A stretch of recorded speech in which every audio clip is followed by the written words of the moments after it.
Have you ever skipped a couple of steps to get to the end result just because you wanted to get something done? Hey there, I am Danielle Zapchenk, and thanks for joining me today on the Parable Podcast. Meet Tracy Zabel, who reminds us through her own story of the impact of finding grace and mercy. Those years with the understanding of grace and mercy and walking truly with Him every day, it's been so much more impactful than those years not. My encouragement is it's never too late. You're never too messy. You're never too lost. You're never too dirty. None of that. There's always the opportunity of hope. Here's my conversation with Tracy Zabel.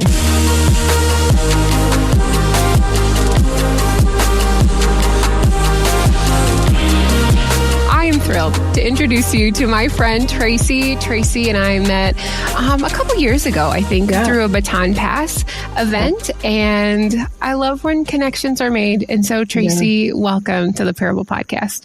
Well, thanks so much for having me. I am so excited to be here. I'll be very transparent. This is my first podcast, so I'm excited for the opportunity and to see what happens. That's great. And I think it's okay that this is your first podcast experience. I would say, I think I've told you this already, that I feel like I have a lot of first timers. And that's great because I think it allows people to know, like, stories matter. And I think that's my gifting of, like, really bringing confidence and encouragement and just to be a willing listener to hear your story, because obviously I've heard parts of your story, Tracy, and I'm really excited for you to share today. Before we get into it, I would love for you to kind of just talk to me about, like, what's something that brought you joy this week? What brought me joy this week is the weather. The sunshine has been out this week and it's warm. And I just crave that. And then the winters are hard here in Illinois. I thought I used to like summer the most, but I think it's spring, because as you're coming out of that winter season, it's just so cool to see like flowers pop up. I'm not the best in planting. I really try. I have like such high goals at the beginning of the year. And then I'm just like, well, we made it halfway. So right. We tried. Yes. We tried. Yes. Okay. So what has been maybe like the hardest thing? What's been just a hard part of this season for you? You know, it's balance of life. So we were talking earlier, as you know, I have 3 boys, married 3 boys. We have such a busy life. Now, that being said, I feel very blessed for that. However, if we're going to be real, it's a lot. It's a lot. And, you know, our boys are junior in high school, freshman in high school, and 5th grade.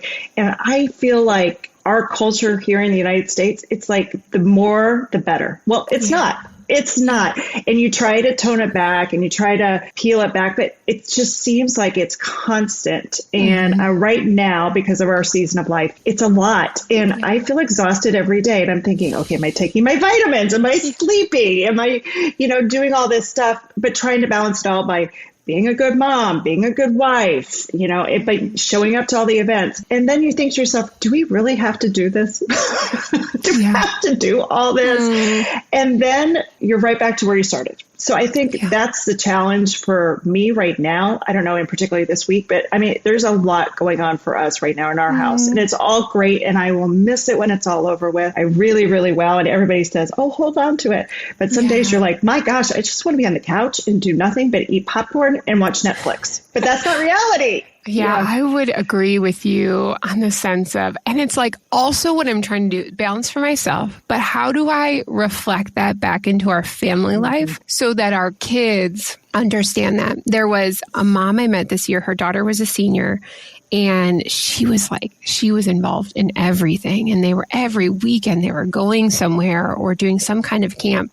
And she's like, well, you only really, I know she's tired, but she really wants to do it. And she's like, you only get this season like once in your life. And I kept thinking to myself, like, okay, yes, that's true that there's these opportunities right now, but you're training yourself at 18 to say, well, I have to be exhausted. I have to keep going and I have to live up to whatever capacity because maybe this won't come along. So I was like, that was translating into my day to day. I'm like, how are we teaching our kids how to like rest at times? However, they do a good job of it. Yeah. Oh, goodness. Do I know They know that? how to rest. Especially when they don't want to do the dishes. Yes. Yeah. I'm so tired. Oh, gosh. But yeah, it's allowing them to be okay with saying, you know what? I don't want to do that. Or I just need a little bit of a time out from it all, and really taking that time to rest, whatever that rest looks like. But yeah, it's a challenge to try to figure out the balance. What about, you said your 3 boys, are they graduated yet? What is your age range again? No. So we have a junior. So we're about to be in the transition of going to college and figuring that out. So that's all heavy too. That's a whole other podcast within itself of like, why do we make it so complicated for these kids and so challenging for these kids to be accepted into these schools? It shouldn't be this hard. I don't know. But anyways, yeah, so we're not at that junction. So we're going into that season of preparing him not only to go to college, but what that looks like every day without us, and for us to be without him. That's a lot, I think, emotionally. Do you think that as your kids have aged, there is this natural progression, I think just automatically happens in teenagehood, but where there's like a separation because they're growing their sense of independence? I can feel that with our 15-year-old. Last night, she told me I had made these chocolate chip cookies and I went kind of like above and beyond. And I like presented them. I gave them a frosted glass of milk. And she's like, Mom, I don't know how I would like live without you. Like, you're the best, blah, blah, blah, blah. Literally an hour and a half later, she was very much annoyed with me when I told her that she needed to get off the phone with a certain special friend. And so, there's like this like pull of independence. Like, how have you like work through that, or you're still trying to figure that out? Yeah, I think that's a challenge for every parent, and first of all, parenting, I think, is one of the hardest jobs. Right. And we as parents are our own worst critics too, sometimes. But yeah, it is a push and pull because, we have a saying in our house. Well, first of all, we have all boys. None of my boys would say, oh, Mom, I couldn't live without you. That would never happen in my house. Ever, ever. Okay. But secondly, I know they're thinking it sometimes. But, I have a saying in my house that I'm not raising boys. I'm raising men. I am raising men. And when there's certain things that happen with them and they get in trouble, I'll say, do you want to be a boy forever or do you want to be a man? Oh. Because if I'm raising a man, this is how this situation should have went. But if I'm raising a boy, well, sure, that it could have gone that way. So it's that balance of, first of all, letting them be the age that they are, but yet trying to, prepare them for where they're going. And that's hard. That's really hard. And also going back to culturally, there's so much things that are coming their way culturally, social media, pressures from the outside, from friends, all that other stuff. It's hard. It's hard to have that balance. But yeah, there is a lot of push and pull because I know they need us still, emotionally, physically, all that kind of stuff. But yet they don't want to always admit that.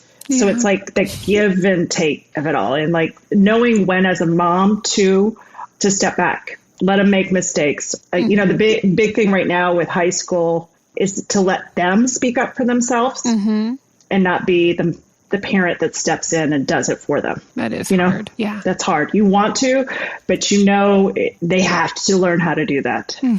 They got to be their own advocate at some junction. That's so hard. It is. But I mean, I think that's like all of those hardships, all of those seasons, all of those little pieces, day-to-day moments, they create the stories, the things that who we ultimately are. That's really what this podcast is about, Tracy, is sharing our stories and learning like those lessons, maybe some of the hard ones, and coming through on the other side and recognizing, okay, like I can see that this is how you are shaping me. So Tracy, I'd love for you to share with us one of your podcast stories. It is a podcast story, but a parable story. Yeah. So thank you for, letting me be on here again and have this opportunity. When you asked me to be on here, I really was trying to figure out what would be applicable and how it would be applicable. I speak on a lot of heavy topics, and that's not always super fun. Shame, guilt are some of the topics I talk about. But at the same time, when you had reached out to me, again, we're here in Illinois, and our winters are long and they're heavy. And so when things start to thaw out in the spring, doing is a lot of times when you start doing projects around your house. So we built a house and we moved onto our farm. We have a farm here in central Illinois. And when we moved in and you're doing the outside projects, so this was like 8 years ago or so, you just want everything done. You're kind of at your limits. If anybody's built a house, I just want to get in the house. I just want to move on with my life, right? Mm-hmm. When we moved in, we did our back patio, which we spent a lot of time on, but we didn't do it right. We rushed it. So what does that mean? So what it means is we just put the patio in. We didn't put the foundation in correctly, right? Mm-hmm. So aesthetically, it looked really nice. But foundationally, over 7-8 years, it started to fall apart. Why that reason is because foundationally is our back patio didn't have drainage. It didn't have the correct structural underneath foundation. And you think, who cares, right? It looks great. We got some patio chairs. We're outside. Why does it matter? Well, it does because last summer it started to chip and come all apart. And it was starting to because, like I said, in Illinois, the winters are tough. So the snow would sit on top of it. The rain would come and it had nowhere to drain and flush out. Mm-hmm. So what happens is then it starts to chip and it starts to not look great. But more importantly, you're sitting on the back patio or you're using it and people's feet start to get cut up. Fast forward, you reached out, you wanted me to come talk on the podcast. And I was thinking, what can I talk about? Well, I thought, well, let's talk about real life. Let's talk about what's going on in my house right now. Yeah. So what we've done is we're redoing our patio. So we had to pull the whole thing back up and then put the foundation in correctly. So level it out, because again, that's another thing that I've learned. We didn't level it out right, put drainage in, and then put the patio back on top. So that way, when the rains come and when the snow comes and everything else, it flushes out and drains correctly, and then it's not getting broken up. So how does that apply? Well, as this was going on, I was thinking about it because this went on for about 3 weeks. And let me pause for a second. The back of our house is all windows, which I love light, like natural light. However, when there's a project going on outside your back of your house, you're in a fishbowl if you're inside the house and there's people outside, or secondarily, you're staring at that project for 3 weeks. And I'm a little OCD on my cleanliness, and I'm like, oh my God, it's madness. So I thought a lot about this project for 3 weeks. And one morning I was having my coffee. I love my morning time, and my mornings are my time. I was having my coffee and I was reflecting on the project.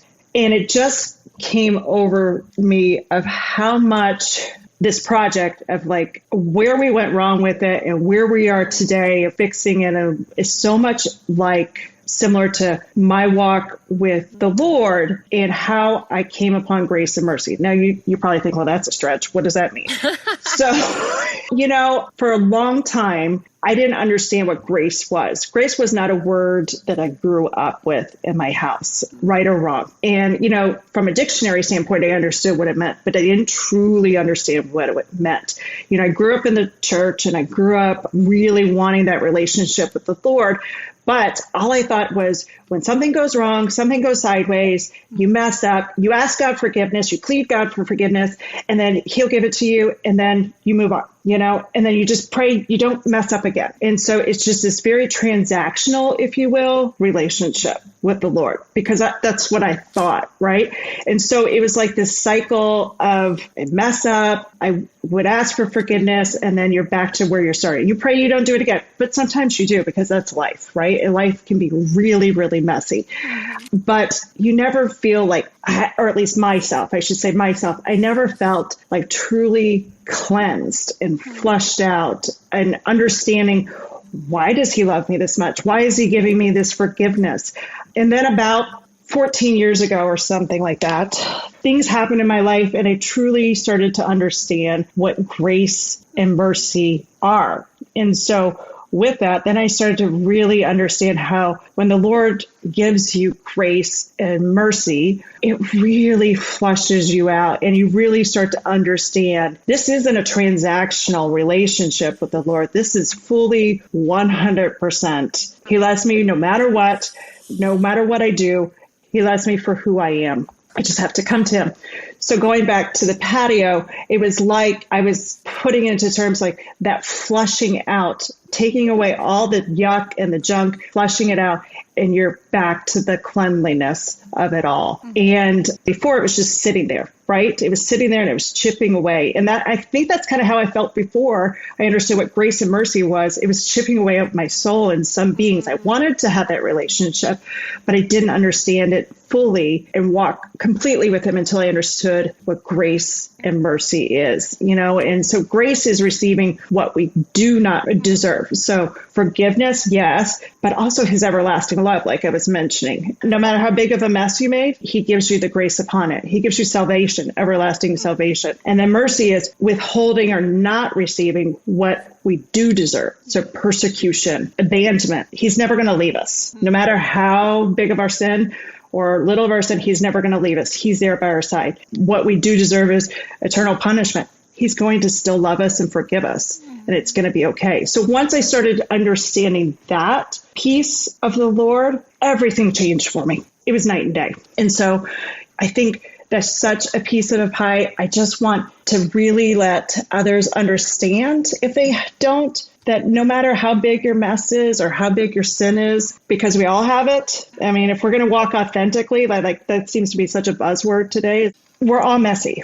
And life is really hard and we all mess up, but it's what we do with it after that and how we let the Lord walk beside us. I'm so broken and I need you. And I don't just want your forgiveness. I want more than that. And so understanding that he's going to be there no matter what. He's not going to abandon me. He's with me every day. He's with all of us every day. And just to obediently say yes. And so letting his forgiveness and mercy and grace just flow over you is the beauty of it. Did the patio get done? Yes, praise the Lord. So me and one of my dogs are so happy that it's done. Yes, just one of your dogs. Just the other one is like so chill. But, gosh. So. Well, first of all, I love taking real life situations. I guess that's why I like parables. And then like connecting it to like a bigger underlying story.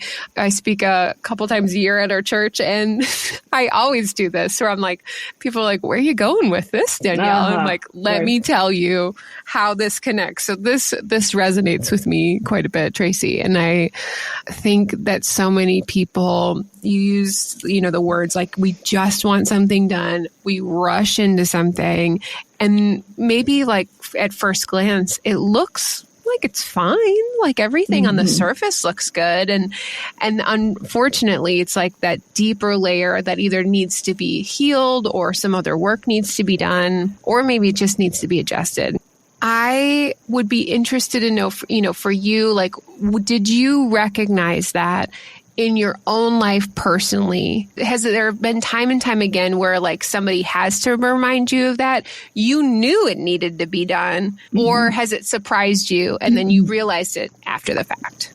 To allow him to flow that grace and mercy over me. So when the light bulb per se went off, and that's a whole other talk, is, it was a hard season in my life. And it took me a long time to get to that junction to understand it. And I'm not being funny. I'm being very serious when I say I praise the Lord every day for that awakening. And it did change me. But, since that time frame, I'm very hard on myself, which is not always the greatest.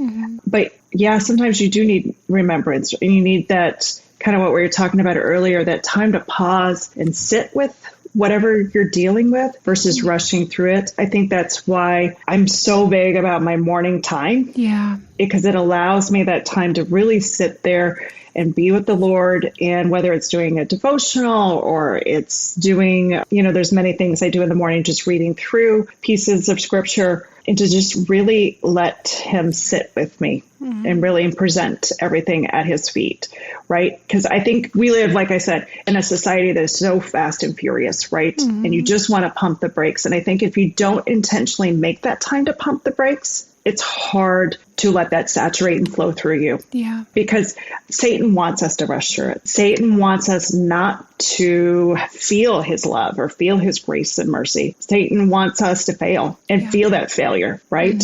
But that's not the Lord's plan. That's not the Lord's plan. You mentioned before your patio, was it like stone or was it cement? Here's the embarrassing part. It was pavers, but they weren't put in correctly. So again, aesthetically, it looked great, right? Yes. Which is such a parable for life, right? There's so many people aesthetically that look great, but underneath it all, they're a hot hot mess. And I can say that's part of my story, is that was a piece of my pie, is trying to really be perfect and look aesthetically and have my family together. And whatever that perfect looks like to everybody is different. However, but underneath it all, it's a hot mess. And so how do you clean up? Because you got to get to the root of the problem, or the core of whatever's going on.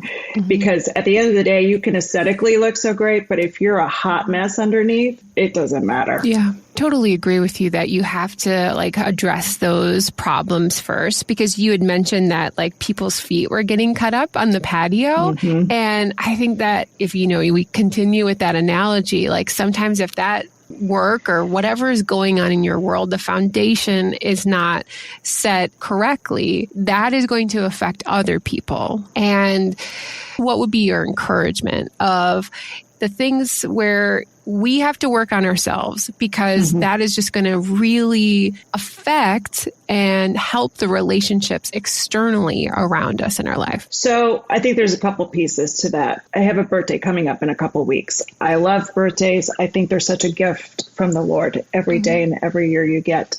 But I'm not ashamed to say I'm going to be 48. So this awakening, if you will, happened 14 years ago. So I lived more time not understanding it than to where I am today. So my encouragement to others is it's never too late to accept the Lord into your heart and to say yes. And to B is to walk beside him and let him take control, because that's really what it is, and to walk authentically with him.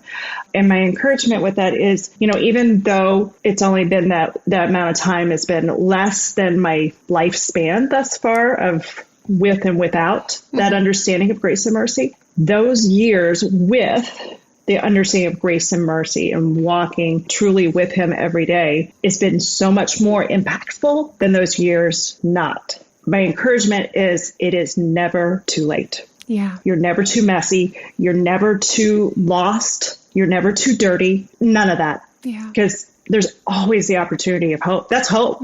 That's our hope every day. You had mentioned for 3 weeks, you were just kind of staring at the situation and shaking. And I would have to say, I don't even know how to explain it, but sometimes when things are out or they're not set in place of where I believe that they should be, that is literally in my brain. And I need to remove it or get out of it in order for me to think straight. That's just how, that's my own thing.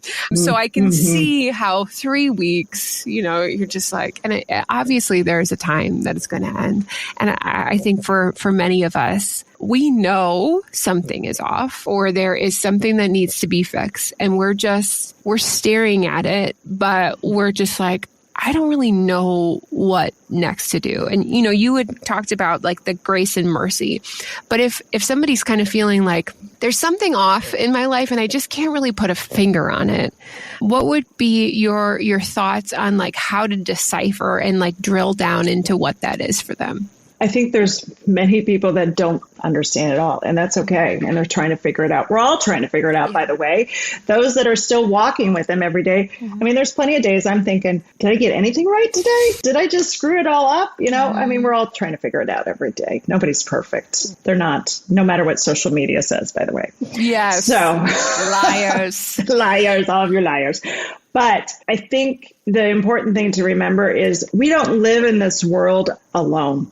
We are here to live in community. And so, it's so easy to say nobody else has a problem like mine, or nobody understands this, or this is too messy for someone to understand, or I'm embarrassed, I'm ashamed. But the more you bring truth to light, the more easier it is to let go of that control and to untangle that mess of whatever the problem is. I think the more you bring in other people, whether it's a friend, it's a pastor, it's a therapist, whatever it might be, whatever it might look like in your world, I think it's easier to start untangling the knot. So community, I think that helps a ton. Going back to, I'm saying this buzzword that we're having so much in our world today, authentically, is to be truthful. Be truthful as you walk in that community with whoever that might be of this is what's going on.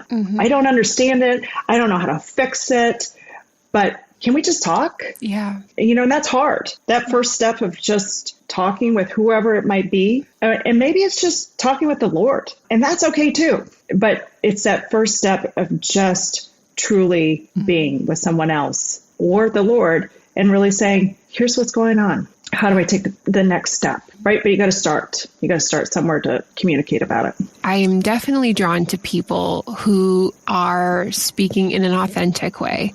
There's just like something that I can just sense. Not that I won't talk to them or anything, right. But I'm like, okay, if I had to pick two people or out of two people, which one would I go to dinner or coffee with? I'm always going to pick this person over the other just because I'm like, I know I can be fully myself. They are being honest with me. Like that's just more fun and real. So I totally understand that. How would you say that this idea of understanding grace and mercy has impacted, you talked about 3 boys, you're married. How has that flowed into those relationships to give you a new perspective in that capacity? Well, like I said, I mean, literally, I'm not kidding at all. It changed everything. It changed all my relationships, whether it be my marriage, how I went about motherhood, my friendships, how I spent my time. You're talking about, I don't want to go to coffee with somebody or whatever that we're just going to talk about the weather, because time is a gift. It is a true gift. It changed my marriage. And I'll start with that by saying, this is a two-way street. So as much as I need him to be grace-filled to me, I need to be grace-filled to him. And so, and to give that time of grace and mercy, because marriage is hard. Yeah. I think there's so many things they don't tell you before you walk down the aisle. I really do. I wish there was a really good pamphlet before you walk down the aisle, but there's not. And so you figure it out and you fumble and you mess up along the way, right? But it's really to take that pause and to, and to give grace and mercy. And the same thing with motherhood. Like motherhood is really hard too, right? And like we were talking about the season of life of growing these boys into men, it takes so much patience and it takes so many deep breaths and just walk away, just give it a second. Yeah. Like for instance, last night when my middle son had a pen in the dryer that exploded, I just said, I got to walk away before I explode, just like that pen exploded. Yeah. So it's really to understanding, we're all just trying our best every day. Yeah. We truly are. And that includes our kids. That includes our husband. That includes our coworkers, and everybody has a bad day and everybody messes up, but it's how to realize it's okay if you mess up, but how are we going to move forward from here? So I think it just changes everything. It changes how you look at life itself. As we wrap up, Tracy, I am interested to know, because we're always learning, we're always growing, fixing that foundation.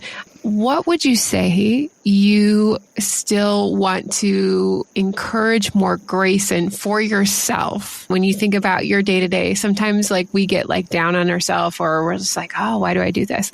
Is there any area you're like, gosh, I wish I could just give myself a little bit more grace in this one spot? For myself personally, I don't know if you're into the Enneagram. I'm an Enneagram 8. And like with any Enneagram, you can either be super healthy or unhealthy, right? Yes, absolutely. Yeah. Okay. I've been through the unhealthy phase. I feel like I'm much more healthy now. But with that, I have a lot of want to control things. I want to get everything just right with the 8s. If you understand the Enneagram, you'll understand. So it's giving myself grace. I am really hard on myself and I'm really quietly, internally hard on myself, which is not good. Yeah. So it's not like I'm telling my girlfriends, man, I feel like I'm failing. And I feel like I probably should tell them a little bit more sometimes because it goes back to that trying to make sure everything looks like it's perfect. Who cares at the end of the day? Are you raising good kids? Yeah. Do you have a solid marriage? And do you love the Lord with everything you have? That's what matters. So for myself is giving myself more grace of, you know what? You don't have to have it all together. Just try. Try. Sometimes as a mother, we give all this advice or we say things all the time to our kids, but yet we do not swallow the same advice for ourselves. All the time, Tracy. Yes. And so one of the sayings in my house is, did you do your best? If you did your best, and then that's all that matters. That's all mom and dad care about. I don't care about the grades or how many shots you took in the game or blah, blah, blah. Did you do your best? And that can look different all the time because not every day is peachy. So I think for myself is giving myself more grace to say, did you do your best today? You did? Okay. You did okay. So that's probably the part I need to give myself more grace with. Yeah. I do that all the time where I'll say something to our kids, encourage them, remind them of something. And then just God, I feel like he just like taps me on the shoulder and said, yes, like, and that's for you too. I'm like, I know.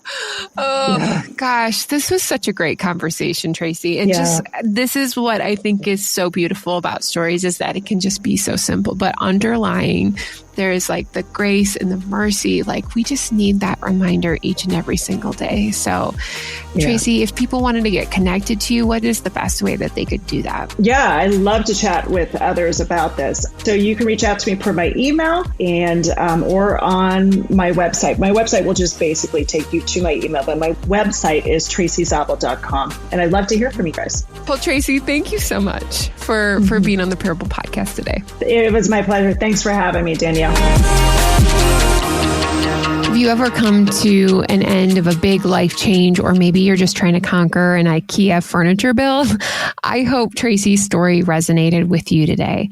To connect with Tracy, simply visit daniellezapchenk.com for details. And here are 2 reflection questions from our time together today. Number 1, what project, life choice, or maybe it was an internal decision you have gone through hastily, but you didn't have a good foundation for? Maybe just kind of reflect back and think, okay, yeah, I didn't have a good foundation for that, and here's how we had to fix it. Number 2, reflect on God's grace and mercy this week. How was that evident in your life? And take some time to thank Him for it. Before you go, could you do me a favor and click on the show notes and take my listener survey? And by doing so, I'm going to give you 10 tips to enhance your conversations and listen really well. Thank you so much for doing that. This episode was edited by my amazing husband, Eric Zapchenk, and we hope you are encouraged to think about your own story. Remember, your parable showcases how God will always be a strong foundation. We'll see you back again next week on the Parable Podcast.